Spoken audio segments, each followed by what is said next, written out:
Hello everyone, so pathway to prelims few minute series में आपका स्वागत है। आज हम दिल्ली सल्तनत पार्ट 3 कर रहे हैं। आप लोगों की डिमांड पे तुगलक डायनेस्टी हम पढ़ेंगे। अब देखिए, सास बहू सीरियल की तरह पूरा रिकैप तो मैं नहीं करवा पाऊंगा, दोनों पार्ट जाके देख लीजिए, पड़ा हुआ है। पिछले वीक में और उसके पिछले वीक में हमने स्लेव और खलजी डायनेस्टी कर लिया है, ठीक है ना। उसको एक बार अच्छे से रिवाइज कर लीजिएगा। तो तुगलक डायनेस्टी का हमने एंड देखा था। मुबारक शाह थोड़े रंगीन किस्म के इंसान थे, होमोसेक्सुअल थे। खुसरो खान के साथ इनकी होमोसेक्सुअल रिलेशनशिप थी और बर्नी के हिसाब से ये किसी से छिपी नहीं थी, ये बड़ा ही ओपन मामला था, unlike Alauddin Khalji and Malik Kafur issue. ठीक है, तो ये सारी बातें, चटपटी बातें यहाँ पे हम गॉसिपिंग करने नहीं आए हैं। सो आगे चलते हैं। सो खुसरो खान, अब इनको ये बन गए राजा, मतलब थोड़े ब्रीफ पीरियड के लिए। इनको बहुत लोग पसंद नहीं करते हैं क्योंकि ये मुबारक शाह खलजी को मार के आए हैं। उसमें से एक इंसान है गयासुद्दीन तुगलक। और ये कौन है? जैसे कि हमने देखा था पिछले लेक्चर में, खलजी डायनेस्टी में 6 बार मंगोल्स का अटैक हुआ। 2 अटैक काफी खतरनाक थे, बैटल ऑफ किली और battle of Delhi 1299 and 1303 respectively. Mongols का अटैक था, मतलब अटैक कंटिन्यूअस हो रहा था, तो इसीलिए बॉर्डर एरियाज में लोग तैनात किए गए थे जो कि मंगोल्स के खिलाफ, मतलब होता है ना, एक रेजिस्टेंस क्रिएट करेंगे। और उनका नेतृत्व कर रहे थे आपके Ghiyasuddin Tughlaq. He was one of the warden of the marches. जैसे नहीं आप गेम ऑफ थ्रोन्स में देखते थे, name me warden of the North, similar type का कॉन्सेप्ट है यहाँ पे। और गेम ऑफ थ्रोन्स की तरह ही कभी भी कुछ भी हो जाता है आपके दिल्ली सल्तनत में, ठीक है ना। तो अगेन अब हम कुछ बातें करेंगे गयासुद्दीन तुगलक के बारे में, और यहाँ पे भी आपको कुछ चीजें देखने को मिलेंगी गेम ऑफ थ्रोन्स की तरह, अनएक्सपेक्टेड चीजें। तो ये 1320 में आए। कहते हैं कि इनके जो बेटे थे अलाउद्दीन खिलजी कह रहा हूं मैं, मोहम्मद बिन तुगलक MBT, जो कि काफी फेमस हैं या इनफेमस हैं। उससे पहले ना मैं आपको एक चीज बता देता हूं, एक मिसनॉमर बता देता हूं जो जनरली बहुत लोगों को कंफ्यूज करता है। आप ये चीज ध्यान रखिएगा, आज जब हम बात करेंगे तुगलक डायनेस्टी, आपका क्रिस्टल क्लियर हो जाएगा। उसमें कुछ चीजें जो बहुत लोगों को क्लियर नहीं है कि कितने राजा हैं, 8 हैं या 9 हैं। तो कुछ लोग कहते हैं 8 राजा हैं, कुछ लोग कहते हैं 9 राजा हैं, क्योंकि एक राजा को तुगलक डायनेस्टी के अंदर नहीं माना जाता, या उन्होंने कुछ ब्रीफ पीरियड के लिए रूल किया था। तो मैक्सिमम सोर्सेस कहते हैं 8 राजा हैं। लास्ट जो राजा है उसमें कोई मतलब ये नहीं है, कोई नहीं होता है, वेरिएशन नहीं है। सब लोग मानते हैं कि जो लास्ट राजा कौन है वो 1413 तक थे। तो जनरली ना ये जो 1320 से हम 1414 लिखते हैं, एक्चुअली में ये 1413 होना चाहिए, but maximum sources are following this, so we are writing this. आप ना सेफ साइड इसको ऐसे लिख सकते हो, 1413 ठीक है। अब यहाँ पे बात करते हैं, अब कुछ इश्यूज की बात करते हैं। बर्नी कहते हैं उलुग खान, हमने पढ़ा था पहले और हमने ये देखा था। अब आप ना मेरे को कमेंट सेक्शन में बताइएगा। स्लेव डायनेस्टी में हमने ये डिस्कस किया था जब हम फर्स्ट पार्ट पढ़ रहे थे दिल्ली सल्तनत का, कि उलुग खान एक टाइटल है। जैसे विक्रमादित्य हिंदू लोगों को दिया जाता है, उलुग खान, ग्रेट खान मुसलमान लोगों को दिया जाता है। आपको ये बताना है कि स्लेव डायनेस्टी में कौन से ऐसे राजा थे जिनको कि उलुग खान कहा जाता था, जैसे कि मोहम्मद बिन तुगलक को कहा जाता है। और यहां पे कहा जाता है कि बर्नी कहते हैं कि मोहम्मद बिन तुगलक ने अपने पापा गयासुद्दीन तुगलक को मार दिया। आए थे विक्ट्री सेलिब्रेट करने, पेविलियन पे खड़े हुए, खचाक पेविलियन नीचे गिर गया, खलास हो गए आपके गयासुद्दीन तुगलक। लेकिन बर्नी कोई पत्थर की लकीर नहीं है। बहुत सारे सोर्सेस कहते हैं कि ये गलत बात है। जैसे क्या हुआ था कि खुसरो खान को बहुत सारे लोग पसंद नहीं करते थे, जिसमें एक थे गयासुद्दीन तुगलक, जिनको कि पहले गाजी मलिक कहते थे। सो द पॉइंट हियर इज, उसी तरीके से बहुत सारे हिस्टोरियंस ये कहते हैं कि जो आपके, क्योंकि ये भी तो उन सारे लोगों को हटा के एक नई डायनेस्टी बना रहे हैं, तो बहुत सारे ऐसे लोग हैं जो गाजी मलिक या गयासुद्दीन तुगलक को पसंद नहीं करते हैं, और उन्हीं में से किसी एक नोबल ने एक साजिश रची थी गयासुद्दीन तुगलक को मारने की। और उस साजिश में गयासुद्दीन तुगलक ही नहीं मरे, उनके जो एक बेटे थे, जो एक तरह से मोहम्मद बिन तुगलक के राइवल हैं, उनकी भी मौत हो गई थी। सो द पॉइंट हियर इज कि इसके कारण बहुत सारे लोगों को लगता है कि शायद मोहम्मद बिन तुगलक ने मरवाया था, बट ये स्पेकुलेशन है, इसीलिए क्वेश्चन मार्क है। अब ना ये सारे इंफॉर्मेशन हमें कहां से मिल रहे हैं? जो आपके बर्नी है, इनकी तारीख फिरोज शाही, फतवाए जहांदीरी, ये 2 किताबें हैं। फतवाए जहांदीरी में तो वो थोड़ा फिलोसॉफिकल हो जाते हैं कि राजा को ये करना चाहिए, वो करना चाहिए, ऐसे नहीं करना चाहिए, इस्लामिक धर्म में ये होना चाहिए, वो नहीं होना चाहिए, ब्ला ब्ला ब्ला। यहाँ पे ये सब बातें होती है। तारीख फिरोज शाही में आपको मैक्सिमम इंफॉर्मेशन मिलता है। बट और अभी हम आगे और चीजें देखेंगे। एक और है बंदे, उनका नाम है आफिफ।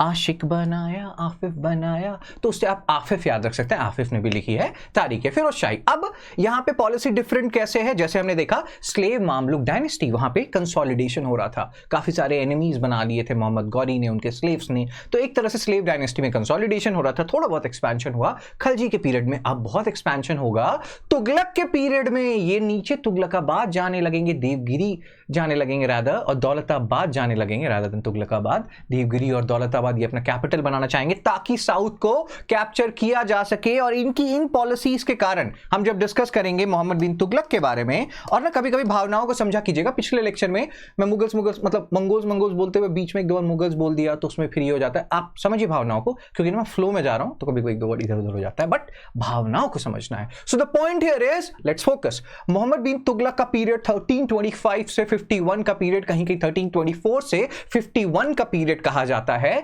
इस पर्टिकुलर पीरियड में इन्होंने इतना ज्यादा एक्सपेंशन किया, ये एक प्रॉब्लम इसीलिए हो गया कि आप देखोगे कि साउथ में लोग परेशान होकर 1336 में विजयनगर एम्पायर बनता है, 1347 में बहमनी किंगडम बनता है, इतना ही नहीं होता है, 1342 में बंगाल में किंगडम बनता है जिसका नाम है इलियास शाही डायनेस्टी।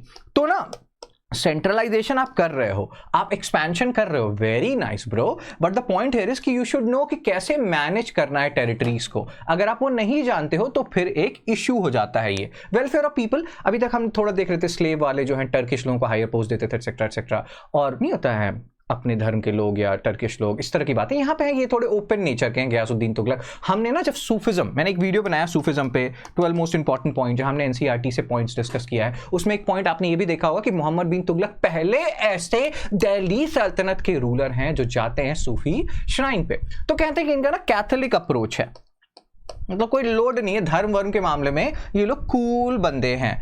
तो जैसे कि ये सर कह रहे हैं कि अरे पगलू जस्ट चिल, तो ये लोग भी चिल करते थे, बट यहाँ भी we have to take it with a pinch of salt या टिंच ऑफ सॉल्ट या जो भी ऑफ सॉल्ट है। So the point here is कि हमेशा होता है ना, हर एक चीज पे ये चीज लागू नहीं होगी कि दे आर वेरी ओपन। आपको ध्यान रखना है कि राजा हैं, राजा लोग ना थोड़े फैनेटिकल माइंडसेट के भी होते हैं, अचानक से कुछ कर देंगे। तो ऐसे कुछ चीजें मोहम्मद बिन तुगलक के बारे में मिली है, but all in all more और लेस देखने को ये मिला है कि तुगलक पीरियड में इतना ज्यादा ये लोग धर्मांध नहीं थे, ठीक है ना। आगे हम देखेंगे तुगलक में भी एक राजा होंगे तो थोड़े धर्मांध होंगे जिनका नाम है FST, फिरोज शाह तुगलक। अगर हम गयासुद्दीन तुगलक, मोहम्मद बिन तुगलक की बात कर ले तो मोर और लेस थोड़े ठीक है, बट ये राजा है, एक्सेप्शंस हैं इनके भी हरकतों के जो थोड़े नॉट सो गुड हरकतें हैं, ठीक है। So the point here is first सुल्तान, ये हमने डिस्कस किया है, सूफिज्म का भी हमारा वीडियो पड़ा है। फर्स्ट सुल्तान है to visit the tomb of Moinuddin Chishti at Ajmer, इस चीज को ध्यान रखना है। नेचर ऑफ किंगशिप ऑटोक्रेटिक हैं, बट द पॉइंट हियर है कि धर्म को और स्टेट को सेपरेट कर रहे हैं। और ये भी ध्यान रखना है कि मैक्सिमम एक्सपेंशन हुआ है तुगलक के पीरियड में, छोटी छोटी मगर मोटी बात। मैंने आपको कैथोलिक अप्रोच बताया अभी, उसके बाद ना बहुत सारी चीजें करेंगे मोहम्मद बिन तुगलक, जो अगर अभी हम देखें उसको हाइंडसाइट में तो हमें लगेगा कि यार टोकन करेंसी ये तो हमारे यहाँ भी है, अभी भी है। आपके पास जो 10 रुपए 100 रुपए का जो कागज का टुकड़ा है, अगर उसको आरबीआई अप्रूव ना करे तो उस टुकड़े की कोई वैल्यू नहीं है bro, so that is also form of token currency only. But हमने इसको सक्सेसफुली इंप्लीमेंट किया, ये चल रहा है। यही चीज वो 700-800 साल पहले करने की कोशिश कर रहे थे, वो फेल हो रहा था। वो भी हम बात करेंगे कि उसमें कितनी उनकी गलती थी, कितना वो अनलकी थे। अब ना रिफॉर्म्स और ब्लंडर्स की अगर हम बात करें, यहां पे जैसे उन्होंने कैपिटल शिफ्ट किया देवगिरी या दौलताबाद साउथ में, ठीक है ना। अब ये क्यों शिफ्ट किया, क्योंकि वो चाहते थे कि साउथ के एरियाज को हमें एनेक्स करना है। और अब ये जाने लगे। अब वहां जब गए तो देखे कि वो एरिड रीजन है, पानी वानी की दिक्कत हो गई, बहुत सारे लोग मर गए रास्ते में, तो उन्होंने बोला चलो वापस चलो। लेकिन अब यहाँ पे ना इसको ब्लंडर मानते हैं मैक्सिमम लोग कि फिर वापस वो दिल्ली गए। लेकिन ना इस ब्लंडर में भी क्या होता है, हम जब यूपीएससी प्रिपरेशन करते हैं, बुरे से बुरे इंसान में अच्छी चीज और अच्छे से अच्छे इंसान में बुरी चीज ढूंढ लेते हैं, because we have to deal with both the dimensions. So the point here is, ये जो लोग गए यहां से दिल्ली से साउथ की तरफ, कहते हैं बाद में जाके ये बस गए और मुस्लिम पॉपुलेशन का ग्रोथ हुआ, जो कि आप डेक्कन सल्तनत, बहमनी सल्तनत में देखते हैं। दखनी उर्दू एक्सेट्रा डेवलप होने में इन मुस्लिम पॉपुलेशंस का बहुत हाथ है, जो दिल्ली से दौलताबाद या देवगिरी गए थे। तो ये भी एक अच्छी चीज आपको यहाँ पे दिख गई। और इसमें ये भी आपको थोड़ा सा ध्यान रखना है कि दिल्ली है, अगर आप ज्योग्राफी पढ़ते हैं तो हम टेम्परेट रीजन में लाई करते हैं, 23.5 डिग्री नॉर्थ से ऊपर। ये ट्रॉपिकल रीजन में जा रहे थे, हो सकता है उस रीजन से भी। ऑल्दो दिल्ली के लिए टेम्परेट रीजन वाला जो फंडा है ना, थोड़ा फेल हो जाता है बिकॉज कॉन्टिनेंटल नेचर है। अब आप मेरे को कमेंट सेक्शन में भी बताओ कि what is the meaning of the term कि दिल्ली में कॉन्टिनेंटल नेचर है। What is continental type of climate, ये अगर आपको पता है तो कमेंट सेक्शन में बताइए, ठीक है। अब ये तो हमने देख लिया ब्लंडर। उसके बाद ना एक बहुत इंटरेस्टिंग चीज कहते हैं कि ना मैक्सिमम जो अटेंशन है वो ना साउथ की तरफ होने लगा था खिलजी पीरियड से एटसेट्रा, अलाउद्दीन खिलजी के पीरियड से। नॉर्थ की तरफ कोई ध्यान नहीं दे रहा था, ये ध्यान देंगे, पेशावर जाएंगे। सबसे इंटरेस्टिंग और सबसे जोक वाला जो पॉइंट है प्लीज, कराचिल कैंपेन। कराचिल एक एरिया कुल्लू मनाली हिमाचल का एरिया था, इनका था कि उधर जाएंगे, उन सारे एरियाज को कैप्चर करेंगे और जाके चाइना को हराएंगे। जैसे सोनम वांगचुक थ्री इडियट्स ही था, थ्री इडियट्स उसमें क्या मतलब उन पे बेस्ड है ना आई थिंक। तो वो कह रहे हैं कि वॉलेट से हराइए, उनके गुड्स को यूज मत कीजिए, राइट। तो यहां पे भी इनका था कि नहीं, हम वॉलेट से नहीं मिलिट्री बुलेट से हराएंगे, चाइना जाएंगे, हिमाचल होते हुए चाइना जाएंगे, चाइना वालों को हराएंगे। मोहम्मद बिन तुगलक सोचते थे। कराचिल में हिमाचल के लोगों ने इनको हरा दिया, मरते मरते मतलब बहुत सारे लोग मर गए, किसी तरह से जान बचा के लोग वापस आए। ऐसे सब में क्या होता है, इज्जत ही जाती है ना आपकी। तो यहाँ पे ये कराचिल कैंपेन थोड़ा सा याद रखना, कराची मत समझ लेना, कराचिल है, हिमाचल का एरिया है, इनको चाइना जीतना था। एक दूसरा सिनेरियो देखते हैं खुरासन का। खुरासन सेंट्रल एशिया में है और काफ़ी प्रॉस्पेरस रीजन था उस टाइम। कहते हैं कि उस टाइम ना मंगोल्स ने उस एरिया को कैप्चर कर लिया था। मंगोल के डिफरेंट ब्रांचेस हैं और ये थोड़े असर्टिव हैं। सीआरटी भी आप पढ़ेंगे तो मोहम्मद बिन तुगलक के बारे में कहा जाता है कि बड़े असर्टिव थे। तो इन्होंने ना लोगों को बोला कि bro let's go to Khorasan bro, let's defeat Mongols. Mongols की फिलॉसफी क्या है, सिर्फ मेक लव नॉट वॉर नहीं, मेक लव एंड वॉर। उन्होंने प्यार भी खूब किया। मैक्सिमम जो आपको लोग मिलेंगे वर्ल्ड में, मतलब होता है ना एक सर्टेन परसेंटेज कहते हैं मंगोल के वंशज हैं, उन्होंने वॉर भी किया। तो इन्हीं मंगोल्स को हराना चाहते थे मोहम्मद बिन तुगलक और था कि उनका चलते हैं सेंट्रल एशिया, हराते हैं खुरासन वालों को। और तो सोल्जर बोले नहीं ब्रो नहीं जाएंगे। उन्होंने बोला 1 साल का पैसा देंगे। फिर बाद में उनको लगा ये फिजिबल ही नहीं है, पैसा भी चला गया। तो ऐसी जो हरकतें हो रही हैं इनसे ना उनका प्रेस्टीज डाउन हो रहा है। तो कभी कभी क्या होता है कि आपको ना थोड़ा सा सिर्फ पॉलिसी अनाउंस मत करो, थोड़ा सोच भी लो आगे इंप्लीमेंट कैसे करोगे। बट द थिंग इज कि थोड़े अनलकी तो थे, जैसे कि ये सर कह रहे हैं। अब ये टोकन करेंसी आज भी अभी भी आप इंडिया में टोकन करेंसी का सिस्टम देखते हैं। जब ये टोकन करेंसी लेके आए थे उस टाइम भी आपको दिखेगा कि चाइना में, पर्शिया में अलग अलग राजाओं ने ये करेंसी सिस्टम इंट्रोड्यूस किया था। कहीं ये सक्सेसफुल रहा था, कहीं नॉट सो सक्सेसफुल। यहाँ पे हुआ ये, बर्नी कहते हैं, बर्नी आपके मेन सोर्स हैं दिल्ली सल्तनत के। तो बर्नी कहते हैं कि हर एक हिंदू घर जो था वो एक कॉइन मेकिंग फैक्ट्री बन गया, मिंटिंग फैक्ट्री बन गया, क्योंकि सबको पता चल गया कॉइन्स बनाते कैसे हैं। तो ये ना थोड़ा सा जैसे आज भी जो हमारे कॉइन करेंसी ये सब बनते हैं, आपको थोड़ा आइडिया होता है कि कहाँ बनते हैं, कैसे बनते हैं, बट मोर और less we don't know the exact process until unless कि अब आप फर्जी सीरीज देख लो और कुछ और करने लगो। So that is an exception, but the point here is कि एग्जैक्ट प्रोसेस हमें नहीं पता होता। इनको सब कुछ पता चल गया और लोगों ने बनाना शुरू कर दिया। और उसके बाद क्या हो गया कि इन्होंने बोला कि चलो कॉइन ले आओ और हम रिप्लेस कर देंगे उसको सिल्वर कॉइन से। और ये भी सिस्टम जो है, ये भी जो प्रोसेस है, ये भी जो एक्सपेरिमेंट था वो फेल कर गया। अब हम बात करते हैं कि और पॉलिसीज की, और इसको याद रखिएगा प्रीलिम्स मेंस हर पर्सपेक्टिव से इंपॉर्टेंट है। अब ना जैसे हम बात करते थे जब बलबन की, तो हमने ये देखा था कि वो दीवाने अर्ज लेके आए एक सेपरेट मिलिट्री डिपार्टमेंट, क्योंकि उनके पीरियड में भी मंगोल्स का खतरा था। बैटल ऑफ ब्यास रिवर, अपने बेटे को खोया था बलबन ने, ये हमने डिस्कशन किया है पार्ट 1 में, पहला पार्ट स्लेव मामलुक डायनेस्टी का। सो द पॉइंट हियर इज, अब अगेन यहाँ पे एक प्रीलिम्स का क्वेश्चन बनता है कि दीवाने को ही जो है, एक सेकंड रुकिएगा, कुथाई जाइता सी दीवाने को ही, 1 मिनट, हाँ, तो जो दीवाने को ही है डिपार्टमेंट ऑफ एग्रीकल्चर, ये किसने इंट्रोड्यूस किया? हर कुछ पहला जो है वो बहुत इंपॉर्टेंट होता है। तो दीवानी को ही कौन लेके आए? मोहम्मद बिन तुगलक। आगे हम देखेंगे जब फिरोज शाह तुगलक के पीरियड में जाएंगे हम बात करेंगे दीवानी खैरत का, ठीक है ना, खैरत। तो वो कौन लेके आए? खैरत। वहां पे आप देखोगे ऑर्फन विडोज, इन सब का ख्याल रखना, हॉस्पिटल्स बनाना, बहुत कुछ, दारुल सफा, ये सब चीजें की है फिरोज शाह तुगलक ने। काफी अच्छे काम किए हैं उन्होंने, बट कुछ 1-2 बुरी हरकतों के कारण उनको नॉट सो फेवरेबल टर्म्स में आजकल हम बात करते हैं। आज हम उनकी बातें करते हैं, we will talk about it, but हर एक अच्छे और बुरे एस्पेक्ट्स को आपको ध्यान रखना है। सो दीवाने को ही वो लेके आए,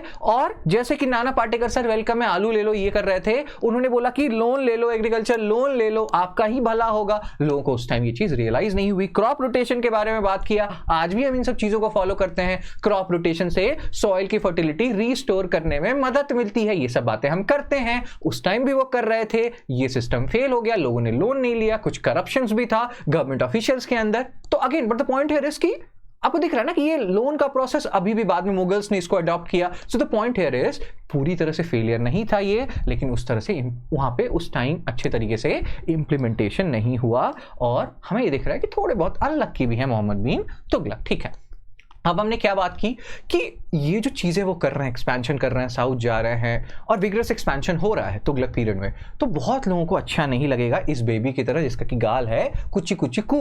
सो द पॉइंट हियर इज, अभी हमने डिस्कस किया कि इन्हीं के पीरियड में विजयनगर में 1336 we have talked about Vijayanagar, उसका भी फुल वीडियो बना के रखा है, आ जाओ दिखा दूंगा, नहीं वो रखा हुआ है, आप जाके देख लो उस वीडियो को, हमारे ही चैनल पे रखा हुआ स्लीपी क्लासेस आईएएस पे। ठीक है, सो विजयनगर एम्पायर 1336, किसने फॉर्म किया विजयनगर एम्पायर को? दो भाइयों के नाम थे, कमेंट सेक्शन में बताइए।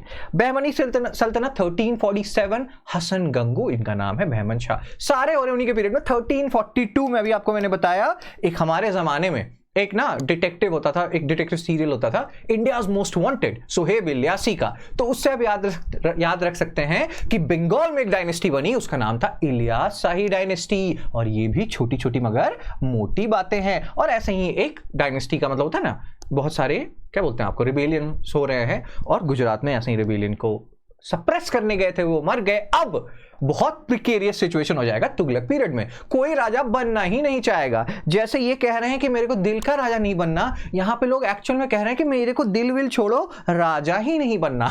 सो फिरोज शाह तुगलक कजिन है Mohammad bin Tughlaq, if I am not wrong. So the point is कि उनको ना जबरदस्ती बनाते हैं नोबल्स और उलेमास की, यार बन जाओ यार प्लीज यार, अरे यार ऐसे करोगे, तो उन्होंने बोला ओके सर। तो क्योंकि अब इनको उलेमा लोगों ने बनाया है, तो उलेमा के बारे में भी कुछ सोचना पड़ेगा ना, क्योंकि आप हमेशा ना एक टर्म सुनते होगे क्विड प्रो क्वो, कि अगर कोई तुम्हारे लिए कुछ करेगा तो तुमको भी तो कुछ करना पड़ेगा ना ब्रो। सो अब यहाँ पे वही चीजें होंगी, उलेमा के हिसाब से वो चीजें करेंगे, और जो हिंदू लोग हैं, जो सिया मुस्लिम्स हैं, उनको कन्वर्ट करवाने की कोशिश करेंगे, उनको बेनिफिट्स देने की कोशिश करेंगे, और इसके कारण 3 ऐसे राजाओं में इनका नाम आता है जो थोड़े धर्मांध हैं। अभी हमने देखा गयासुद्दीन तुगलक मोहम्मद बिन तुगलक के पीरियड में थोड़ा फिर भी ठीक था, ये थोड़े धर्मांध माने जाते हैं।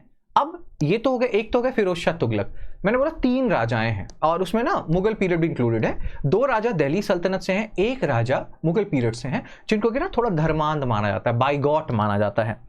तो आप मेरे को कमेंट सेक्शन में बताइए कि वो 2 लोग कौन है। एक तो एफएसटी हो गए, दूसरे कौन और तीसरे कौन, एक मुगल पीरियड से भी हैं। अगर आप बता सकते हैं तो बिल्कुल बताइए कमेंट सेक्शन में। ठीक है, तो यहाँ पे बातें चल रही हैं, हम कुछ बातें कर रहे हैं, और फिरोज शाह तुगलक को मतलब होता है ना एक तरह से फोर्स करके बनाया गया, उलेमास ने बनाया है, तो उलेमास की भी बातों को उनको ध्यान रखना है। और अब यहाँ पे चीजें होंगी, इक्ता सिस्टम हमने डिस्कस किया था स्लेव डायनेस्टी में, होता है ना। अब अगेन कि कौन लेके आया इक्ता सिस्टम, इक्तदारी सिस्टम इल्तुतमिश लेके आए।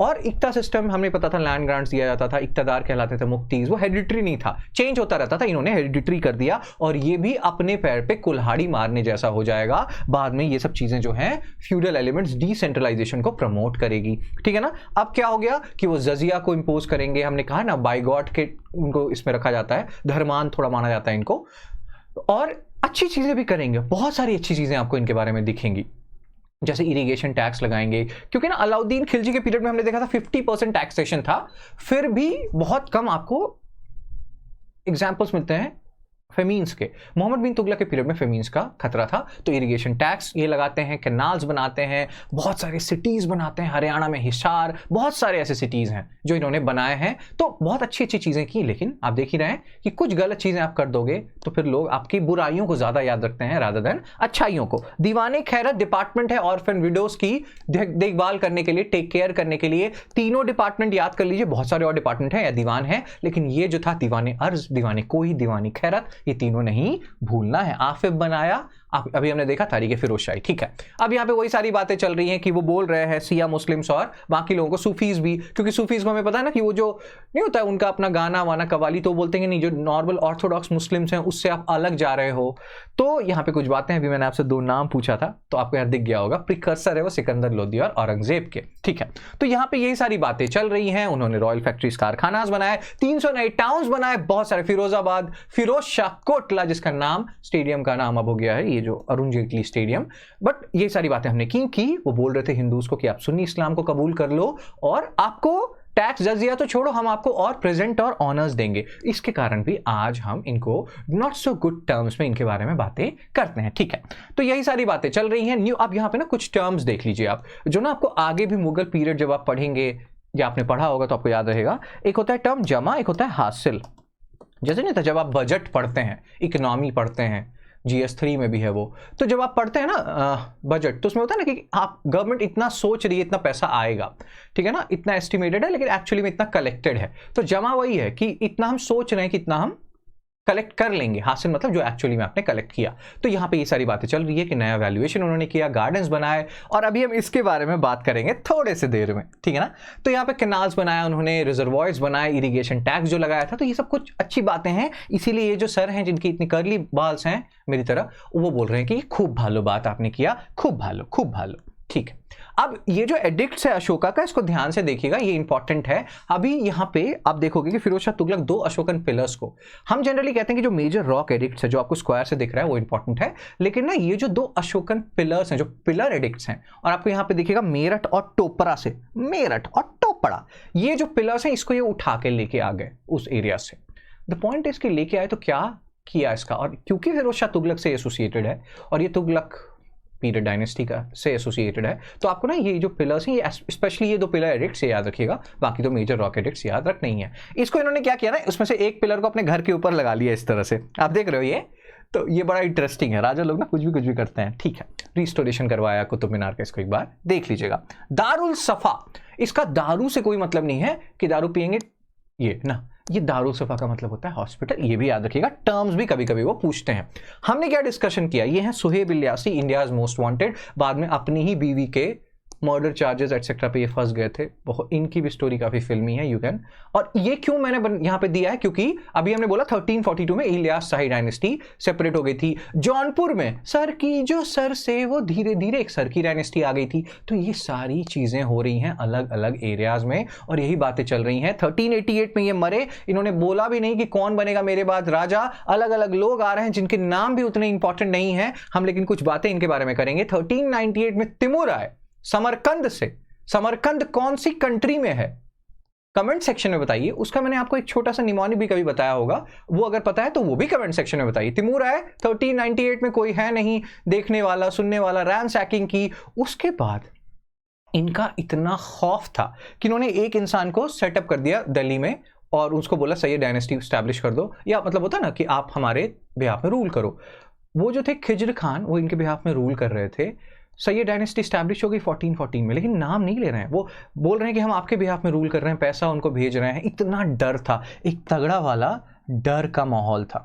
आपको मैं दिखा रहा हूँ, इतना ज़्यादा डर का माहौल था। देख रहे हैं शाहरुख खान कितने डरे हुए हैं और आंसू निकल रहे हैं, और ये भी बंदा कह रहा है कि आपको डर लग गया है, डर लगा है सैयद डायनेस्टी को। और ये भी हम थोड़ा सा डिस्कशन करेंगे। अगर आप चाहेंगे आगे कि सैयद लोदी भी बनाना है, वो भी मैं बना दूंगा, लेकिन उससे भी इंपॉर्टेंट क्या है कि अभी जैसे तुगलक बनाया, उसके बाद ना आपको बीच में प्रोविंशियल डायनेस्टीज काफ़ी आ गए हैं। सर की डायनेस्टी है जौनपुर में, इलियास शाही डायनेस्टी है बंगाल में। वैसे तो सर की डायनेस्टी काफ़ी इंपॉर्टेंट है, गुजरात में बहुत चीज़ें हो रही हैं, नीचे कुछ चीज़ें हो रही हैं। तो वो ना प्रोविंशियल डायनेस्टीज आपको पढ़ना ज़्यादा ज़रूरी है, तब आपको जाके सैयद और लोदी अच्छे से समझ में आएगा। तो अगर आप चाहते हैं कि सर आप प्रोविंशियल डायनेस्टीज बना दो, फिर सैयद लोदी बनाना, तो भी कमेंट सेक्शन में बताइएगा कि आप आगे क्या चाहते हैं। बिकॉज प्रोविंशियल डायनेस्टी आपको नहीं समझ में आएगा, मतलब तो आपको फिर सैयद लोदी समझने में दिक्कत होगा, क्योंकि अब टूट गया है किंगडम। क्योंकि वो जो टूटने का प्रोसेस था मोहम्मद बिन तुगलक के पीरियड में ही स्टार्ट हो गया था, और अब ये प्रोसेस बढ़ता चला जा रहा है, और इसको आपको समझने की जरूरत है। ठीक है, सो अब यहाँ पे हम कुछ और बातें करेंगे। यहाँ पे वही सारी बातें चल रही, कितना रिस्पॉन्सिबल है फिरोज शाह तुगलक। कोई एक राजा सिंगल हैंडेडली रिस्पॉन्सिबल नहीं होता है,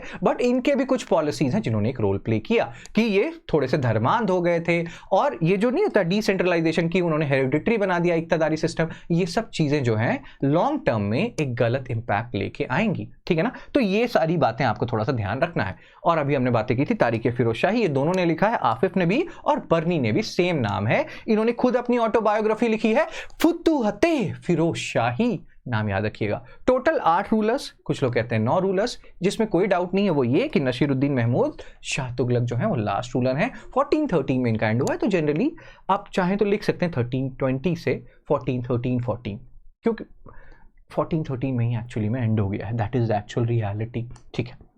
उसके बाद सैयद डायनेस्टी के बारे में हमने बातें की। समरकंद कहाँ है, उसका मैंने आपको एक निमोनिक बताया था, सूसू।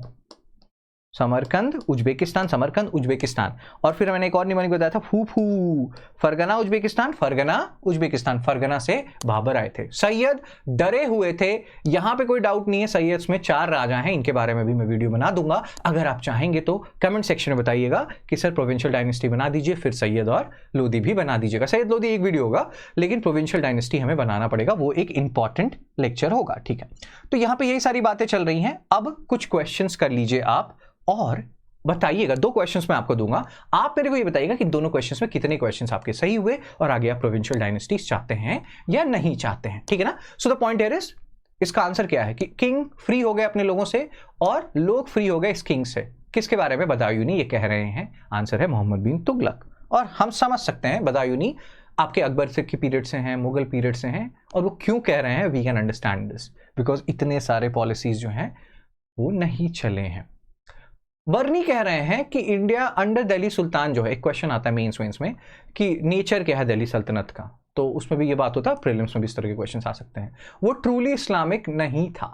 क्यों? क्योंकि सुल्तान अपने हिसाब से लॉस फ्रेम करते थे और बर्नी को ये बिल्कुल भी पसंद नहीं था, वो भी एक ऑर्थोडॉक्स मुसलमान थे। तो अब ये सारी बातें हो गई। कमेंट सेक्शन में बताइए दोनों में से कितने क्वेश्चन आपके सही हुए, क्या दोनों क्वेश्चन सही हुए, क्या आप चाहते हैं प्रोविंशियल डायनेस्टीज पे वीडियो बनाया जाए और उसके बाद सैयद और लोदी पे, वो भी बिल्कुल बताएं, ठीक है ना। आप बताएंगे तो वीडियोस आएंगे। That's it, take care, be blessed, bye bye.